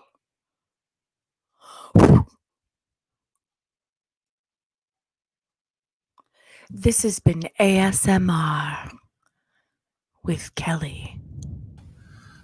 Thank you so much, Kelly, for that amazingly relaxing time. Kelly, thank you. Chloe, I have so many chips in my teeth. I almost choked when I ate that peanut butter cup. And also, what a pleasant surprise that it had green on it. Don't know where that green came from. It's Halloween inspired, Matthew. Ah. Also, I thought I grabbed the lemon and I did not. This is some different flavor that I did not enjoy. Well, thank you for doing that for us, Kelly, and for You suffering. kept your cool. Bye. Bye, everyone. Happy election night. Very relaxing ASMR. And now to kind of keep with this, as we're kind of coming to a close. We're winding down. We're winding down. We have one final guest. Before we bring on this final guest, I want to quick bring back the team, and I also want to bring Rachel out as well. We're just going to bring out the whole kind of show team here. Hi, everybody. How's everybody doing? Good. Hold on. Aaron's getting in here. Yeah, don't forget Aaron's still here. Aaron, it's good to see you. It's good. Hi, to see you. Aaron. Thank you for sticking with us. I know you've had a hard time at the polls. Y'all, any closing thoughts before we go to our final guest? Yes, I do. I think it's I've been feeling a lot of feelings, and when I feel these feelings, again, it's great to channel them into another medium. So what I'd like to do is to open up the link that I just shared with you all. I think we could all share this together. This experience that I've provided in the private chat. Yes. 1 second here. Let me pull this up here. Wonderful. So this is how Charlie Brown climbs a fence. Oh, what? No. It's how he's animated. He climbs it like a weird spider. And whenever I'm feeling bad or depressed or despairing, I just think about this young boy climbing this fence like he's some sort of goblin. And my mind turns to that thing, and I feel a sense of ease by redistributing the pain in my head to other places. That's terrifying. It's reaching the top without a spine. He goes over like a snake. And then comes back down like out of some horror movie. Yeah, like face first. I mean, there's already just anatomically standing is hard for this guy because his head is so big. I can't imagine like the weight of his head just drooping down as he. Also, he's a failure at everything he does, and that is some world-class fence climbing. Also, that fence gets so much taller. Yeah. When he starts climbing it, Look how short it is, and then look how long he climbs it for. And also, what? Yeah, it's right above his head. It's from right the there. hill. I don't think I can look at this anymore. I think That's great. Least There's about. like a madness I have another. We have another. settling in. So this is someone we all know. Sarah Teague is an amazing improviser, and I've been thinking about this tweet all week. Me too. Me too. That's so good. I just Sarah Teague says When you're having a bad day, sometimes you got to fork the ice cream. I can't believe she called him out like that. Just blasted him on social media for his forking. Yeah. I mean, Rachel got so upset about it, she just left. They know that She she just took off. What's so weird about that is he must have been using the fork for something else and then was like, I don't want to waste something else, right? Because he couldn't have chosen a fork for the ice cream.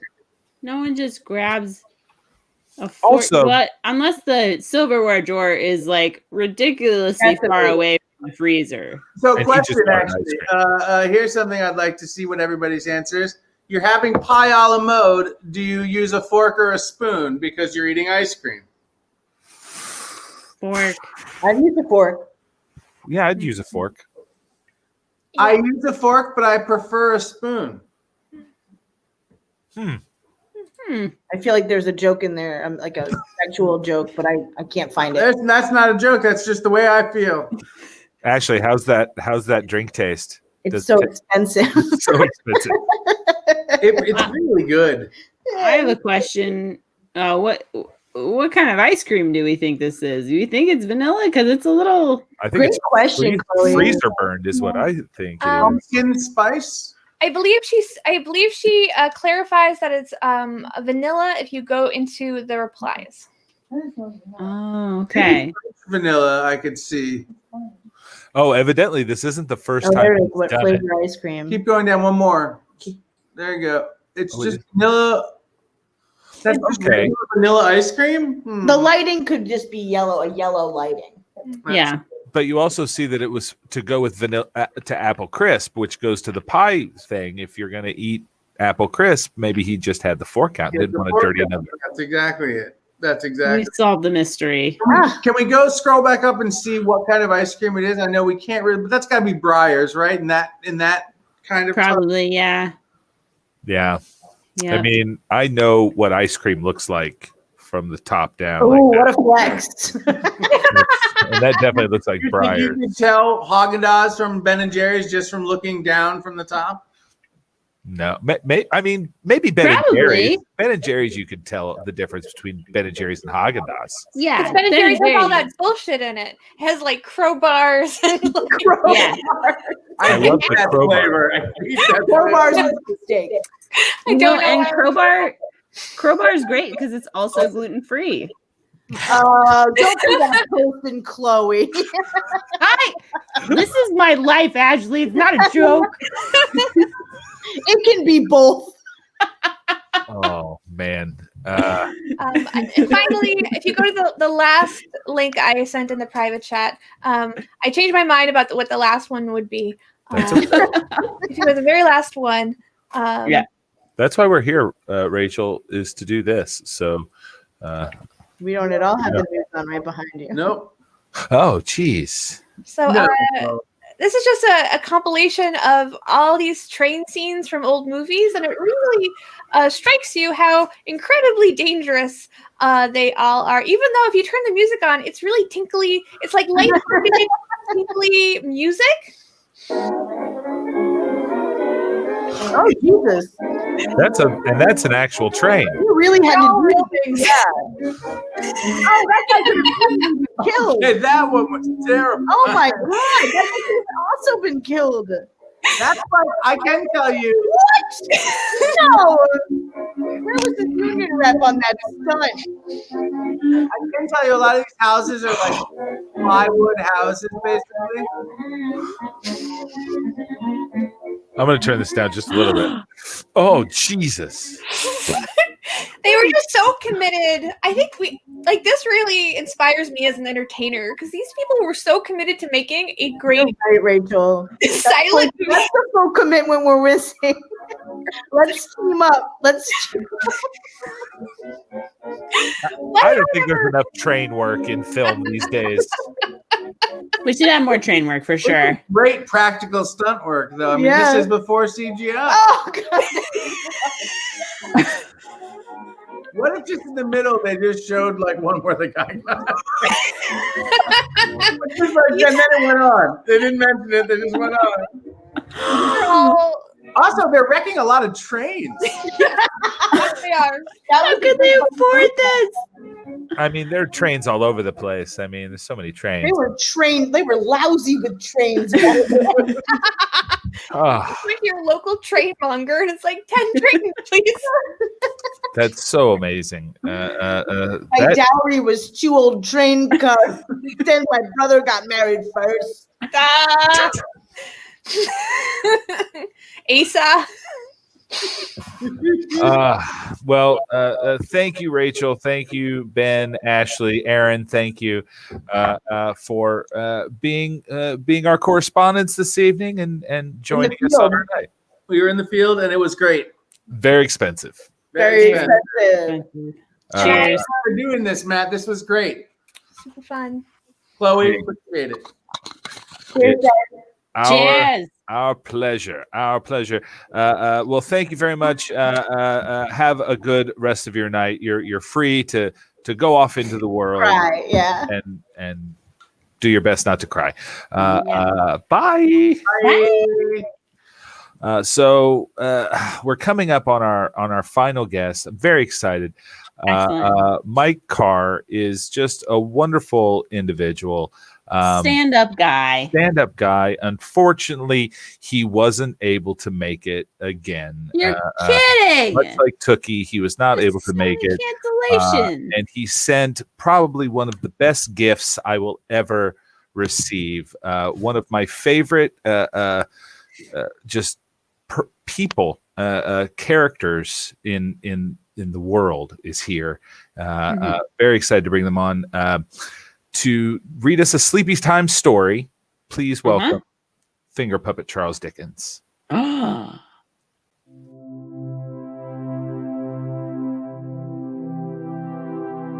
And now, a Hello World sleep story.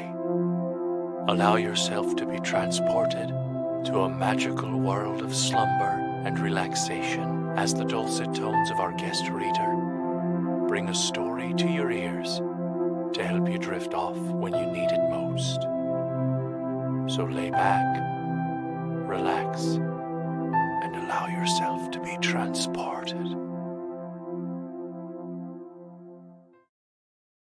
Hello! It is I, Finger Puppet Charles Dickens, here to bring you to the most wonderful place of sleep that I possibly can with my continuing sleep story series, where I read to you the 50 Shades of Grey books. Today, I am proud to bring it to an end as we finish the story of Christian Grey. And now, get ready to be put to sleep by some sexy book words. Anna! We both turn as a young man, casually but expensively dressed, appears at the far end of the aisle. He's all fucking smiles for Miss Anastasia Steele. Who the hell is this prick? Excuse me for a moment, Mr. Grey. She walks towards him, and the fucker engulfs her in a gorilla-like hug. My blood runs cold. It's a primal response. Get your motherfucking paws off her! I fist my hands, and I'm only slightly mollified when I see her move to not hug him back. Hold on. I have to get back in the frame. It's difficult to be framed properly. There. This is all part of the story. This is actually in the book. The words I'm saying are in the book. I know you haven't read it. They fall into a whispered conversation. Shit. Maybe Welch's facts were wrong. Maybe this guy is her boyfriend. He looks the right age. And he can't take his greedy little eyes off of her. He holds her for a moment at arm's length, examining her, then stands with his arms leisurely resting on her shoulder. It's a seemingly casual gesture, but I know he's staking a claim and telling me to back off. She seems embarrassed, shifting from foot to foot. Shit, I should go. Then she says something else to him and moves out of his reach, touching his arm, not his hand. It's clear that they aren't close. Good. Paul, this is Christian Grey. Mr. Grey, this is Paul Clayton. His brother owns the place. She gives me an odd look that I don't understand and continues. I've known Paul ever since I worked here. And no, we don't see each other that often. He's back from Princeton, where he's studying business administration. That's a horrible job. The boss's boyfriend, the boss's brother, not her boyfriend. The extent of the relief I feel is unexpected, and it makes me frown.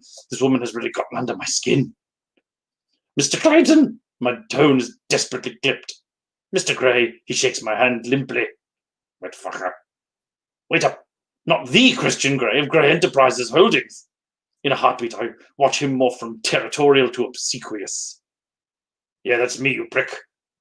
Wow, is there anything I can get you? Anastasia has it covered, Mr. Clayton. She's been very attentive. Cool. He gushes all wide-eyed and deferential. Catch you later, Anna. Sure, Paul, she says, and he ambles off. Thank Christ. I watch him disappear towards the back of the store. Anything else, Mr. Grey?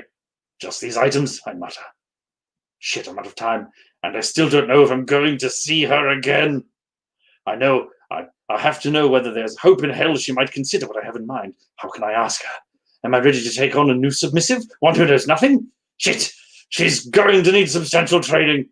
I groan inwardly at all the interesting possibilities. She heads back to the cashier's desk and rings up my purchases, all the while keeping her gaze down. Look at me, damn it! I want to see her beautiful blue eyes again and gauge what she's thinking. Finally, she raises her head. That'll be $43, please. Is that all? Would you like a bag? Please, Anastasia. Her name, a beautiful name for a beautiful girl. She packs the items briskly and efficiently into the carrier. This is it. I have to go. You'll call me if you want to do the photo shoot. She nods as she hands back my charge card. Good. Until tomorrow, perhaps. I can't just leave. I have to let her know I'm interested. Oh, and Anastasia. I'm glad Miss Kavanaugh couldn't do the interview. Delighted in her stunned expression, I sling the bag over my shoulder and saunter out the door. Yes, against my better judgment, I want her. But now I have to wait. Fucking wait. Again. That's all. ... For now. E.L. James. 50 Shades. Freed. From one great author to another. Sleep tight, America. Sleep tight. I'm done. I've read the story. Matt, Chloe, come back. I've done. I've read the story. Oh, thank you so much, Mr. Dickens. But you didn't. Did you know how the book ended? Did you know? Did you know that it ended that way? I didn't. I've never actually read the book, so that that's the end. That's it. That's the end of the original trilogy. That's like when you find out that like the Death Star exploded. That's their equivalent of the Death Star exploding. Wow, it's amazing to hear such an amazing voice talent as yourself reading such amazing words. It's just what I like to do. I record sleep stories, sometimes my own books, sometimes other books. Sometimes I just talk about stuff and help people fall asleep. That's what I do. What? Give us an example of something you've talked about that makes people sleepy. Okay. How to open a checking account by Finger Puppet Charles Dickens. Number 1, make sure you have all your identification in place. Do you have a driver's license? Oh, you don't. You're not old enough to drive. Then you should probably get a photographical identification card. Let's go to the registry. Look at that. Matt's yawning. It's working. It's working. Exactly. I feel like I want to connect you with Kelly McFarland, who's doing ASMR. I think the two of you together could just do some amazing work. Oh, yes, I would work with Kelly in a heartbeat. I think we could do lots of good stuff together, yes. Make the connection, Matthew. Make it happen. Make it happen. Finger Puppet Charles Dickens, are you, have you been drinking? Have I been drinking? Why would you ask such a question of me? Do I look like a drinkard? A drinkard? That's what you call a drunkard before he's drunk. My goodness. I like Fireball. That's the opposite of what the street team is drinking. Yes, this is not worth $3,000. This is barely worth 3 cents. But I'll tell you, it gets the job done. And that's what's important. Which is exactly what the author of 50 Shades was thinking. They were like, if you need a book and you're like, I gotta read something, this will get the job done.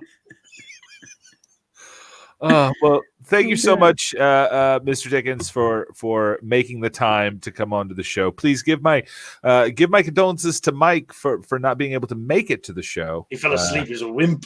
He's like, I need my beauty rest. I've got to work tomorrow. No, he doesn't. He doesn't have a job. He's a liar. He's got no excuses. Well, I think he really needs to. It's important for his hair for him to Who's sleep. seen his hair? What is going on there, right?